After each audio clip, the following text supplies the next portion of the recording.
शिकस्त का सामना रहा। महबूबा मुफ्ती और उमर अब्दुल्ला लोकसभा की नशिस्तें नहीं जीत सके। भारतीय इलेक्शन कमीशन के मुताबिक मकबूजा वादी की 5 में से 2 नशिस्तें जम्मू कश्मीर नेशनल कॉन्फ्रेंस ने जीती, जबकि 2 नशिस्तें बीजेपी के हिस्से में आई। मैं कश्मीर से हूँ। कहाँ से? मैं कश्मीर से हूँ। कश्मीर में तो रोला जमा दिया मोदी ने। जिस अपने देश में रहते हुए मैं पता ही नहीं हम किस देश के साथ रह रहे हैं, और बाहर का हमें बोल रहे हैं कश्मीर हमारा है।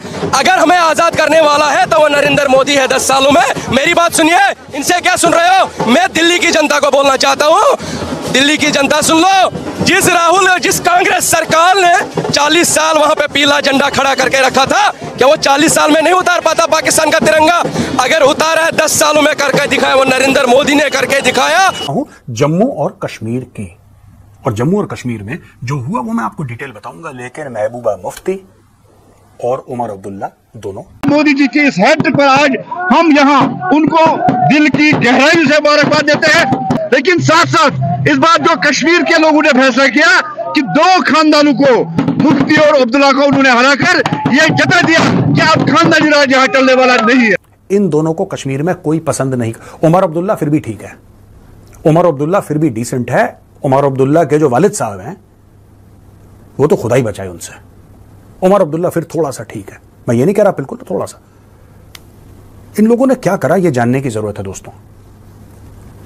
और क्योंकि हम चुनाव की बात कर रहे हैं, लोगों ने इनको वोट क्यों नहीं दिया?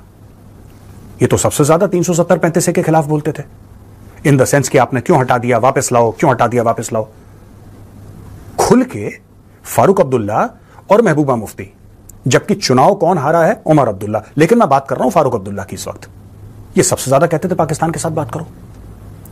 किसने बोला कि तिरंगे को उठाने वाला, कंधा देने वाला कोई नहीं होगा कश्मीर में? किसने बोला कि बारूद के ढेर पे भारत बैठा है और अगर 370-35 से हट गया तो उसमें चिंगारी लगेगी, पूरे भारत में खूनी खून हो जाएगा, आग हो जाएगी? किसने बोला? इन दोनों ने बोला। मैंने कई बार यह भी बोला है कि बिना सिक्योरिटी के, बिना सुरक्षा के ये श्रीनगर में अपने घर से बाहर निकल के दिखा दें, मैं भाई साहब मूंछें उगाऊंगा और आपके सामने काट दूंगा। पहले उगाऊंगा फिर काट दूंगा। ऐसा क्यों है? ऐसा इसलिए है क्योंकि देखिए, मैं आज थोड़ी सी आपको कंट्रोवर्शियल बात बोल देता हूं आज कश्मीर को लेकर ना।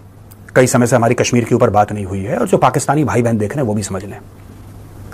There have been beneficiaries of terrorism, और दोस्तों टेररिज्म के 2 बेनिफिशरीज मैं आपको बता दूं, महबूबा मुफ्ती का परिवार और फारूक अब्दुल्ला का परिवार।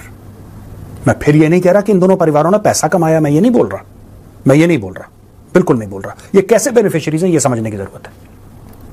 इन्होंने टेररिज्म का इस्तेमाल करके सेंट्रल गवर्नमेंट को डरा के रखा था, और ये जो हारे हैं ना कल, ये इसके पीछे भी कारण है। सबकी हार और सबकी जीत के बीच में कारण है। इनकी हार का सबसे बड़ा कारण क्या है मैं आपको बताता हूं। कश्मीर के जो लोग हैं ना, ये लोग समझते थे बेवकूफ हैं। इनको ऐसा लगता था कि वो बेवकूफ हैं, वो तो मासूम है, उनको नहीं पता। हमें अपने बाप दादा की दुहाई देनी है, हमें शेर कश्मीर की बात करनी है, हमें शेख अब्दुल्ला की बात करनी है। ये कहते हैं हमें वो मुफ्ती साहब की बात करनी है जो इंडिया के होम मिनिस्टर थे और चीफ मिनिस्टर भी रह चुके हैं कश्मीर। हमें तो ये स्टोरियां सुनानी है लोगों को। अब लोग बेवकूफ तो है नहीं भैया कश्मीर के। एंड कश्मीरीज आर, मैं आपको बताता हूं कश्मीरियों के बारे में एक बात कम लोग जानते हैं, क्योंकि लोग श्रीनगर जाते हैं। श्रीनगर कश्मीर वश्मीर कुछ नहीं है। Kashmir is beyond Srinagar. Srinagar is just a colder version of Delhi and Chandigarh. जिसको भी गलत फहमी है ना कि श्रीनगर एक्चुअली कश्मीर, ऐसा कुछ भी नहीं है। Srinagar is a highly commercial place, और मुझे तो वैसे ही नहीं पसंद है श्रीनगर। मैं तो मजबूरी में जाता हूं वहां पर। नरेंद्र मोदी कहता है कि उनको अपने 2 वक्त की रोटी खाने दे, जैसे वो खा रहे हैं, हमारा उनसे कोई लेना देना नहीं है। ये है माइंड। अब पाकिस्तान और क्या सोच रहा है? पाकिस्तान ये सोच रहा है जी कि नरेंद्र मोदी जो मैनिफेस्टो में लिखता है उसको इंप्लीमेंट करता है। उसने राम मंदिर का लिखा था, उसने कर दिया। उसने 370 का लिखा था, उसने कर दिया। उसने कर दी चीजें। अब कई लोग ये कह रहे हैं जी, मुझे तो ऐसे लग रहा है कि जैसे पाकिस्तान के अंदर खौफ आ गया, नरेंद्र मोदी आ गया। हालांकि खौफ वाली बात ही कोई नहीं है इसमें। आप कौन सा डिबेट? देखिए मेरी बात सुने, मुजाहिदीन तैयार करना एक और चीज है, मुजाहिदीन के साथ साथ कारोबार करना दूसरी चीज है। आपने सिर्फ मुजाहिदीन तैयार किए हैं, आपको पता ही नहीं है कारोबार करना कैसे है।